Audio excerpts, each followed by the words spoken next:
Gala Food Park. Halika, tikman natin! Mala-anime na temang Studio Ghibli, samot-saring pagkain at kung ano-ano pa. Iyan raw ang dahilan bakit kailangan mo magpunta sa Gala Food Park. Bukas na rin pala ang kanilang palapag sa tuktok, kaya kung nakapunta ka na rito ay baka gusto mong balikan. Sabi nga ng mga nakapunta na rito ay mahal daw at hindi masarap, bastos daw ang mga serbidor. Ang isa pa nga ay nasira ang kanyang kaarawan. Habang ang ibang sabi ay sulit at masarap ang mga pagkain. Napakaraming pagpipilian sa mga pagkain at napakaganda kumuha ng larawan kahit saang sulok ka pa magpunta. Kaya naman, nandito tayo ngayon upang bigyan sila ng tapat at brutal na pagsusuri sa kanilang kainan.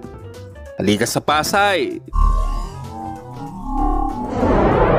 Ito ay matatagpuan lamang sa Hongji Gardens, lungsod ng Pasay, Kalakhang, Maynila. Sila ay nagbubukas ng alas 10 ng umaga at nagsasara naman ng alas 10 ng gabi. Mayroon itong napakaluwag na paradahan sa loob ng gusali. Sa labas pa lamang, kita na kaagad ang kanilang roof deck na sakop ang buong itaas na palapag. Sa pagpasok mo naman ay mainam na kumuha ka na muna ng VIP card, pagkat maaari ka lamang pumanhik sa roof deck kapag mayroon ka nito. Ang halaga naman ito ay maaari mong ikonsumo pinakamababa ang 1,000. Mayroon itong bisa ng pang 1 taon. Ito na nga, maaari kang magrenta ng kanilang yukata o kimono sa halagang 100 kada 1 oras. Dati ay libre lamang ito. Sa pag-akyat ay makikita na ito ay isang food park na disenyong Hapon. Ang inspirasyon ay Studio Ghibli at mayroon silang mascot na kapibara na nakakaaliw ng sobra. Maaari ka rin magdala ng alagang hayop. Nilibot muna namin, saka kami namili ng mga kakainin. Heto naman ang buod ng lugar. Nakakatuwa ang mga palumuting wagasa, toro at syempre yung tren. May mga silid din na para sa maliliit na pagtitipon. Heto nga kung ano-ano ang kinuha namin. Tikman na natin!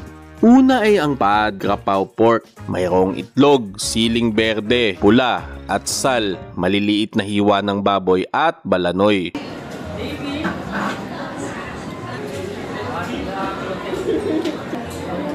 Masarap naman.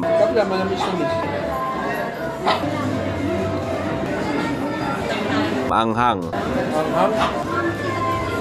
Nakatikim na ako ng pad krapaw. Mas masarap pa rin ang baka. Sadyang ubos na ang kanilang tinda. Sa halagang 280, ito ay